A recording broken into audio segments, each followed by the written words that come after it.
Hey everyone who's joining me on Instagram and Facebook Live.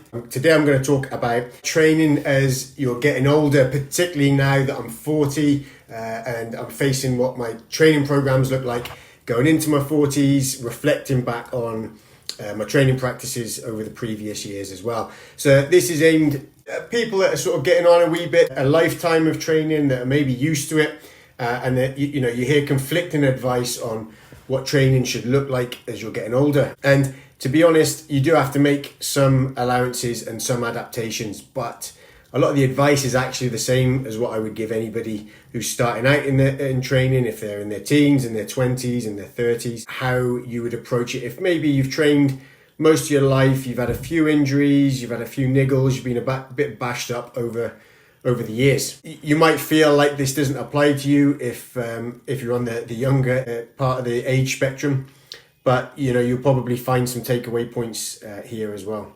So if you're anything like me, I've now got to 40 and I've had separated shoulder, I've had shin pain, I've had hip issues, elbow issues, all sorts of stuff that's training related.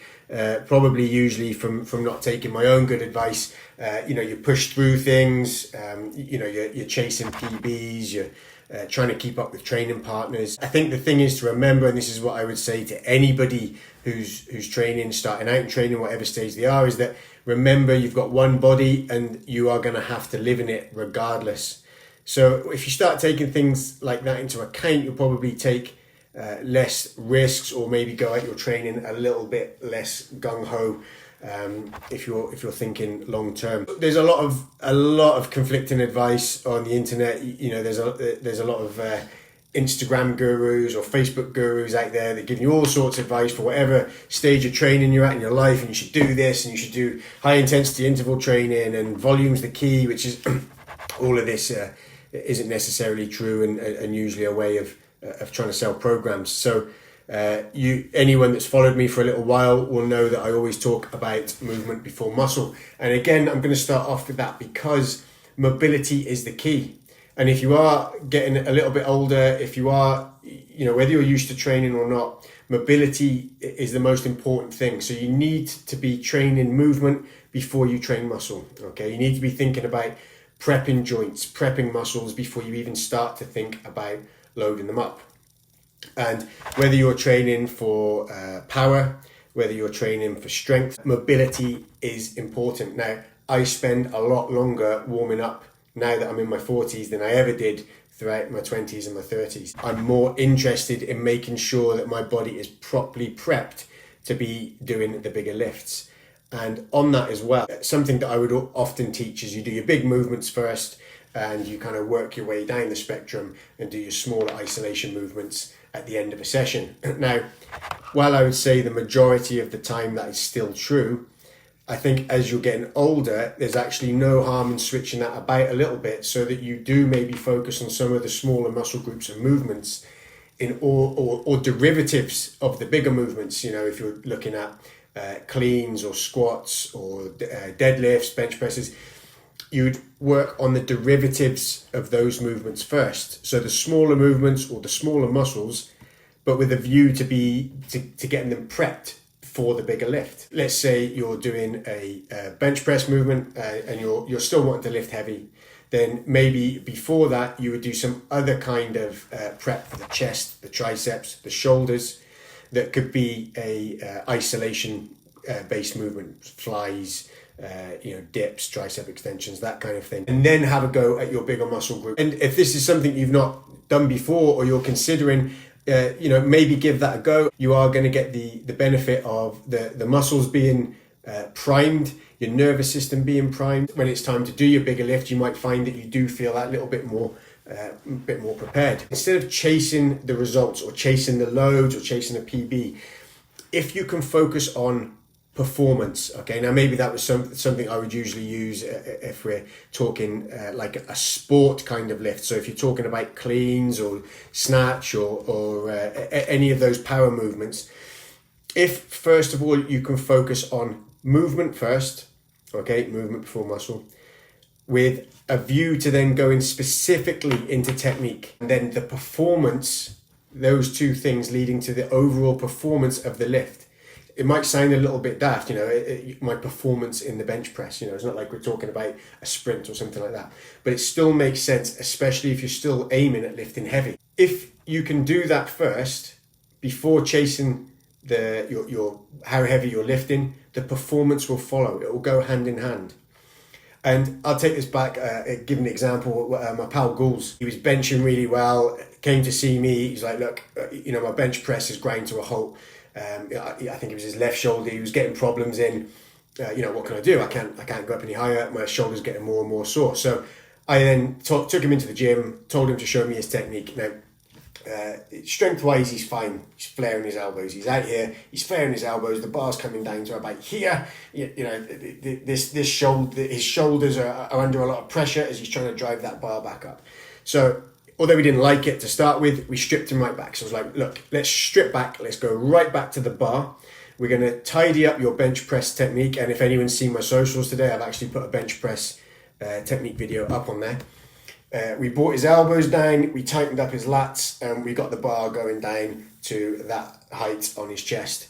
But what happened was he had to unload his bench by about 10 kilos, I think it was. He's like, this is no good. I've had to unload my bench by 10 kilos. And I'm like, listen, trust me, go through that, get used to the lift, get used to the technique, then you can start to load that bench back up. And I think it took him about 2 weeks, maybe 2 or 3 weeks, and he's back up, benching with correct technique at the weight that he left off at, and then more. But most importantly, no bashed up shoulder. It's almost like taking you back to the beginning.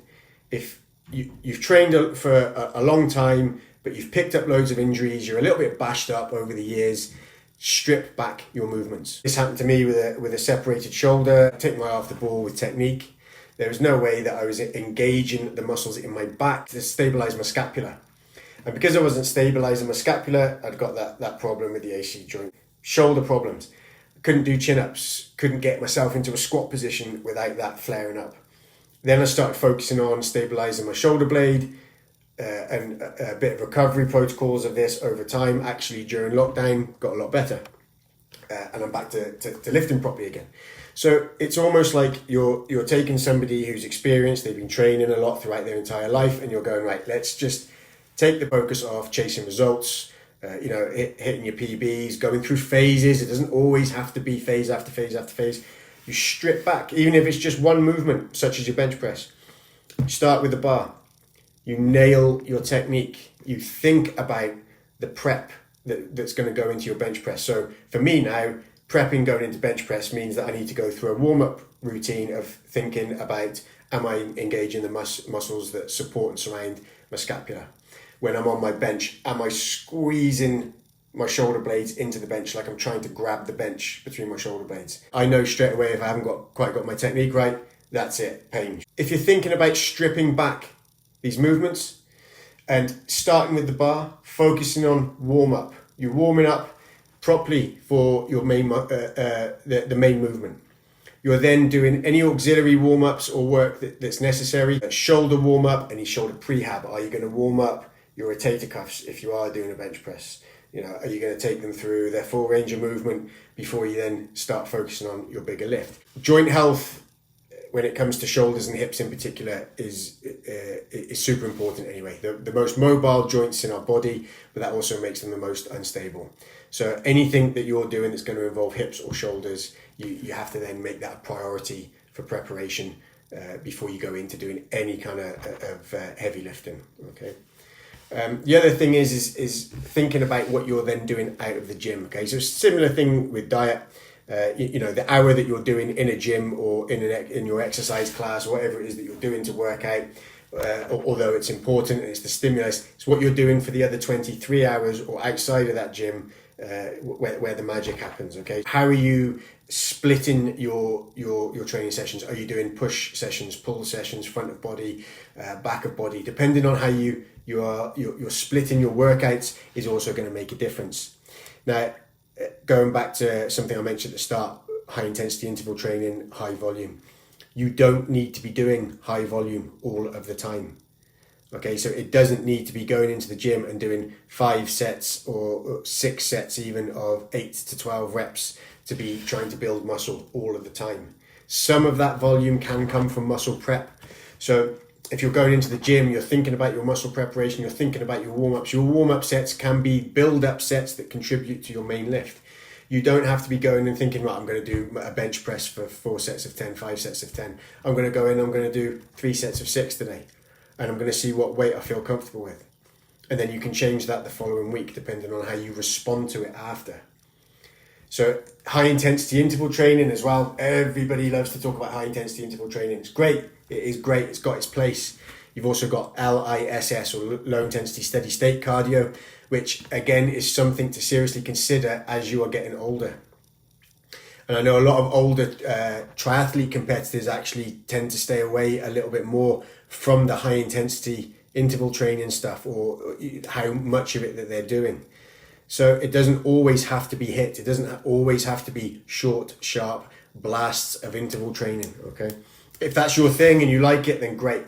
But even if it is your thing, I would also still consider throwing in some low intensity steady state cardio to assist or recover. All the training principles underpinning what you do in your sessions stay the same. Everything stays the same.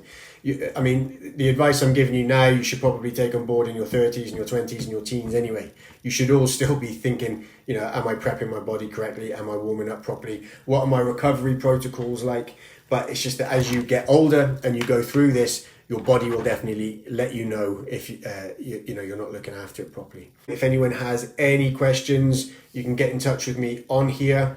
You can visit the website jonesthetrainer.com, but feel free to message or comment or add anything in.